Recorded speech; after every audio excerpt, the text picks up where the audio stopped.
दोस्तों, आज से लगभग 2500 साल पहले साउथ इटली में एक आदमी रहता था जिसकी इनक्रेडिबल स्ट्रेंथ और एथलेटिक एबिलिटी की वजह से वो उस टाइम का बहुत ही सक्सेसफुल रेसलर था, जिसे मिलो ऑफ क्रोटोन नाम से जाना जाता था। मिलो ग्रीक के एंशिएंट ओलंपिक गेम्स में 6 टाइम रेसलिंग चैंपियन रह चुका था। 540 BC में वो बॉयज रेसलिंग कैटेगरी में जीता। फिर नेक्स्ट 5 ओलंपिक गेम्स में उसने मेंस कैटेगरी में जीत हासिल की। इसके साथ साथ वो कई गेम्स का भी विनर रह चुका था। पर बात समझने की ये है, उसकी इस इनक्रेडिबल मसल पावर का सीक्रेट क्या था। कोई भी इंसान रेसलिंग जैसे स्पोर्ट में लगातार बेस्ट परफॉर्म करके हर बार जीत कैसे सकता है? इसका रीजन बहुत सिंपल था। एक बार मिलो के घर के पास एक गाय ने बच्चा दिया। मिलो ने डिसाइड किया कि वो इस छोटे से जानवर को अपने शोल्डर पर कैरी करेगा। वो हर दिन उस गाय के बच्चों को अपने कंधे पर उठा लेता। मिलो ने इस स्ट्रेटेजी को 4 साल कंटिन्यू किया। वो हर दिन गाय के छोटे से बच्चों को कैरी कर रहा था, जो हर दिन ग्रो भी हो रहा था। ऐसा करते करते मिलो को पता भी नहीं चला कि उसके कंधे पर वो छोटा सा गाय का बच्चा एक 4 साल का बड़ा सांड बन गया है। जैसे जैसे बच्चा बड़ा होता गया, उसका वेट बढ़ता गया। उसे कैरी करने में मिलो की मसल स्ट्रेंथ 1% से डेली इंप्रूव होने लगी। अब कुछ टाइम बाद वो इतना ज्यादा पावरफुल हो गया कि उसकी टक्कर का कोई बचा ही नहीं। ऑथर जेम्स क्लियर अपनी बुक एटॉमिक हैबिट्स में कहते हैं, habits are the compound effect of self improvement. कैसे हर दिन अपने आप को सिर्फ 1% इंप्रूव करने से आपकी पूरी जिंदगी बदल सकती है। अब देखा जाए तो हम इस 1% इंप्रूवमेंट से शॉर्ट टर्म में कोई फर्क नहीं देख सकते, बट हर दिन कंसिस्टेंटली 1% बेटर होने से आप साल के एंड तक अपने आप को 37.78% बेटर बना सकते हो। जहां लॉन्ग रन में ये छोटे मोटे चेंजेस जिनके बारे में आप सोचते तक नहीं, वो पूरी लाइफ चेंज करके रख देते हैं। आइए आपको इसके पीछे के साइंस के बारे में बताता हूँ। The concept of accumulative advantage. Amazon rain forest earth का one of the most diverse ecosystem है। साइंटिस्ट ने अब तक ये देखा है कि अमेज़न में अप्रोक्सीमेटली 16,000 डिफरेंट ट्री स्पीशीज हैं, बट रिसर्चर्स ने ये डिस्कवर किया है कि approximately 227 hyper dominant tree species ऐसी हैं जो आधे रेन फॉरेस्ट के लिए रिस्पॉन्सिबल हैं। यानी कि सिर्फ 1.4% ऑफ द ट्री स्पीशीज पूरे अमेज़न के 50% ट्रीज के लिए रिस्पॉन्सिबल है। पर कैसे?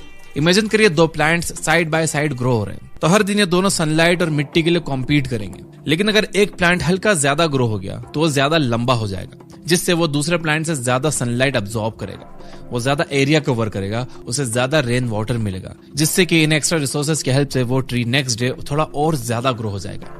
अब ये पैटर्न हर दिन रिपीट होने लगेगा और धीरे धीरे ये ट्री बाकी सब ट्रीज को पीछे छोड़ते हुए सबसे बड़ा हो जाएगा। और इसका उसे और एडवांटेज मिलेगा, उस प्लांट के सीड्स भी ज्यादा दूर तक ट्रेवल कर पाएंगे और वो एक्सपैंड करने लगेगा, और ये प्रोसेस जनरेशंस तक कंटिन्यू होगी और उस एक ट्री की स्पीशीज से पूरा अमेज़न कवर हो जाएगा। साइंटिस्ट इसे एक्यूमुलेटिव एडवांटेज कहते हैं, जो एक स्मॉल एडवांटेज से शुरू होती है पर लॉन्ग टर्म में वो बहुत पावरफुल बन जाती है। जैसे कि एक पेड़ को शुरू करने में हल्का सा एडवांटेज कितना बड़ा डिफरेंस क्रिएट कर सकता है। आप फ्लाइट से पहले प्लेन की डायरेक्शन को सिर्फ 3 डिग्री चेंज करके उस प्लेन की डेस्टिनेशन को कंप्लीटली चेंज कर सकते हो। सिमिलरली जब आप अपनी लाइफ को सिर्फ 1% चेंज करते हो तो उसका इफेक्ट आपको शायद आज ना दिखे, कल भी पता ना चलेगा, हफ्ता महीना कुछ नहीं, बट कुछ सालों बाद जब आप पीछे मुड़कर देखोगे तो प्लेन की तरह इस 1% से आपकी डेस्टिनेशन बिल्कुल बदल जाएगी। जेम्स क्लियर कहते हैं कि हर दिन अपने आप को 1% बेटर बनाने के लिए सबसे पहला काम जो आपको करना है वो है अपने सारे गोल्स को भूल जाओ और अपना सारा फोकस सिस्टम्स पर डाल दो। और यही है हमारा second point, screw goals, focus on system. James clear कहते हैं कि आज के टाइम पर मेजॉरिटी ऑफ लोग गोल सेट करने के टाइम इन 4 मिस्टेक्स को करते हैं। पहली, एक गोल को अचीव करने से आपकी लाइफ में सिर्फ मोमेंटरी चेंज आता है, यानी आपको उस चेंज को सस्टेन करने के लिए अलग से मेहनत करनी पड़ेगी। फॉर एग्जाम्पल, मान लो कि आप बहुत मोटिवेटेड होकर अपने रूम की सफाई कर लेते हो, हर एक चीज प्रॉपर ऑर्गेनाइज करके सभी चीजों को अच्छे से सेट कर देते हो, बट अगर आपके अंदर अभी भी वो सारी हैबिट्स है जिससे आप अपना रूम गंदा करते हो, जैसे आधी ही चीजें इधर उधर फेंक देना, रेगुलरली क्लीन ना करना, तो इससे कुछ दिनों बाद आपका रूम फिर से गंदा हो जाएगा। इसी तरह जब हम अपना कोई भी गोल अचीव करते हैं तो वो रिजल्ट परमानेंट नहीं होता, आपको आगे भी मेहनत करने की जरूरत होती है। सेकंड मिस्टेक जो अक्सर लोग करते हैं वो ये कि लोग अपनी हैप्पीनेस को अपने गोल्स से रिस्ट्रिक्ट कर लेते हैं, जहां हम बस इस मिथ में जीते हैं कि अगर किसी तरह आप उस गोल का अचीव कर लोगे तो आप फाइनली खुश हो जाओगे, और हम अपनी हैप्पीनेस को डिले करते ही जाते हैं। और जब एक बार वो चीज हमें मिल जाती है तो हम फिर से गोल चेंज करके किसी और चीज को चेस करने लगते हैं। तीसरी मिस्टेक, लोग अपनी प्रोसेस से ज्यादा गोल्स पर फोकस करते हैं। ऑथर का एक कोट है, the purpose of setting goals is to win the game, the purpose of building systems is continue playing the games. For example, आप एक स्पोर्ट खेल रहे हो और हर स्पोर्ट में एक ही गोल होता है, वो है सबसे बेटर स्कोर करना। बट अगर आप हर टाइम स्कोर वर्ड के बारे में ही सोच रहे हो तो इससे आपको कोई फायदा नहीं होने वाला। तो अगर आप अपने गोल को माइंड से निकाल दो और सिर्फ अपने गेम प्ले को अच्छा करने के बारे में सोचो तो एट द एंड आपका स्कोर अपने आप ही अच्छा हो जाएगा। इसलिए अपने हर टास्क को एक गेम की तरह देखो, जहां आपको जीतने के पीछे नहीं भागना, बस आपको कंटिन्यूअसली खेलते जाना है। आप ये मान लो कि आप कितना भी हारो, आप क्विट नहीं करोगे, तो ये करने से एक ना एक दिन तो आप जीत ही जाओगे। अब आप ये बात समझ गए तो आप चेंज के लिए रेडी हो। हर दिन खुद को डेली इंप्रूव करने के लिए आपको 3R की जरूरत है, रीजन, रिसर्च और रेपिटेशन, जिसमें सबसे पहला है रीजन। अपनी ऑर्डिनरी लाइफ को एक्स्ट्रा ऑर्डिनरी में बदलने के लिए आपको एक स्ट्रॉन्ग रीजन की जरूरत है। 2012 का IPL सीजन विराट कोहली के लिए बहुत खराब गया। उनकी परफॉर्मेंस बिल्कुल अच्छी नहीं थी। वो मैच के बाद ड्रेसिंग रूम में आए, उन्होंने एक शावर लिया और खुद को मिरर में देखा। वो बहुत ज्यादा मोटे दिख रहे थे। वो कहते हैं कि जब वो फील्ड में जाते थे तो अपोजिशन टीम से उन्हें वो रिस्पेक्ट नहीं मिलती थी। जब भी वो बैटिंग करने आते तो अपोजिशन को लगता कि ये भी बस एक एवरेज प्लेयर है, इससे कुछ नहीं होगा, इसे बस खेलने दो, ये हमें कुछ नुकसान नहीं पहुंचाएगा। ये चीजें विराट को बहुत परेशान करती थी। वो ऑलरेडी इंडिया के one of the best player बन चुके थे, लेकिन दुनिया का बेस्ट प्लेयर बनने का उनका जो ड्रीम था उसके पीछे एक बहुत स्ट्रॉन्ग वाय था। वो चाहते थे कि जब वो फील्ड पर उतरे तो सामने वाले टीम की नजरों में उनके लिए रिस्पेक्ट हो। अपोजिशन को ऐसा ना लगे कि ये तो ऐवी कोई भी प्लेयर है, बल्कि सामने वाले को लगना चाहिए कि इस आदमी को आउट करना पड़ेगा वरना हम हार जाएंगे। इससे जरा भी कम उन्हें एक्सेप्ट नहीं था। कोहली कहते हैं कि वो खुद को मानते हैं कि वो सबसे ज्यादा स्किल्ड पर्सन नहीं है, ना वो बहुत ज्यादा टैलेंटेड है। उन्हें बस अपनी बैड हैबिट्स को कंट्रोल करना आता है। उनका जो ड्रीम था दुनिया का बेस्ट क्रिकेटर बनना, इसे अचीव करने के लिए उनके कंट्रोल में जो जो चीजें हैं वो उसके मैक्सिमम पोटेंशियल को अचीव करेंगे। जिसे करने के लिए उन्होंने छोटे छोटे डिसीजन लेना शुरू करे। उन्होंने अपनी हेल्थ पर काम करना स्टार्ट कर दिया।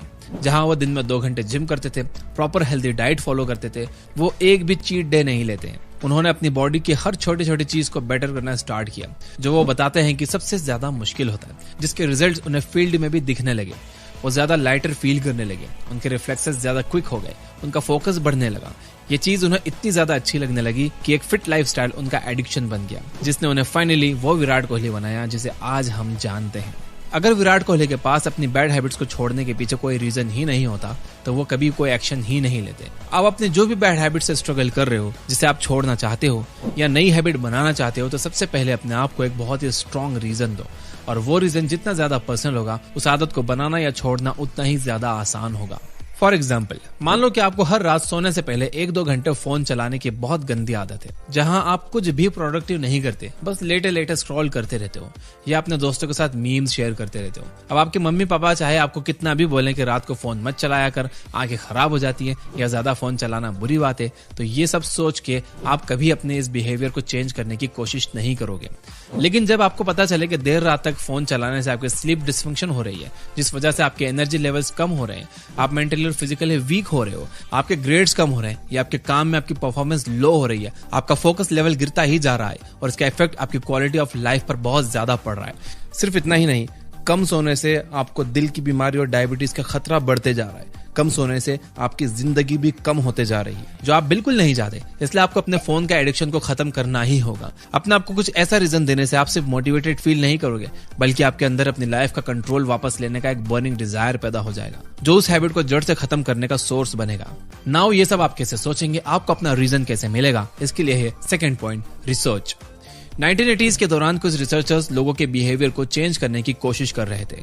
वो लोगों को कन्विंस करने की कोशिश कर रहे थे कि उन्हें लिफ्ट की जगह सीढ़ियों का यूज करना चाहिए, क्योंकि लिफ्ट उनकी हेल्थ के लिए खराब है। जिसके लिए सबसे पहले उन्होंने वही किया जो ज्यादातर लोग करते हैं, उन्होंने लोगों को बताना शुरू किया कि सीढ़ियां यूज करना उनकी हेल्थ के लिए बहुत इंपॉर्टेंट है, लिफ्ट यूज करना गलत है, आपकी हेल्थ इफेक्ट होती है। लेकिन इन सब बातों से किसी को कोई फर्क नहीं पड़ा। जिसके बाद रिसर्चर्स ने कुछ अलग करने का डिसाइड किया। उन्होंने लिफ्ट के दरवाजे के बंद होने की स्पीड को 16 सेकंड तक बढ़ा दिया, और बस इतनी सी चीज लोगों को कन्विंस करने के लिए बहुत थी कि उन्हें सीढ़ियों का यूज कर लेना चाहिए, क्योंकि लोगों के अंदर इतना पेशेंस ही नहीं था। जिसके बाद से मेजॉरिटी लोगों ने लिफ्ट यूज करना ही बंद कर दिया। और इंटरेस्टिंग ये हुआ कि जब उन्होंने उस गेट को बंद होने की स्पीड को वापस अपनी ओरिजिनल स्पीड पर सेट किया, तब तक उन लोगों को सीढ़ियों की आदत पड़ चुकी थी और उन्होंने वापस लिफ्ट यूज ही नहीं की।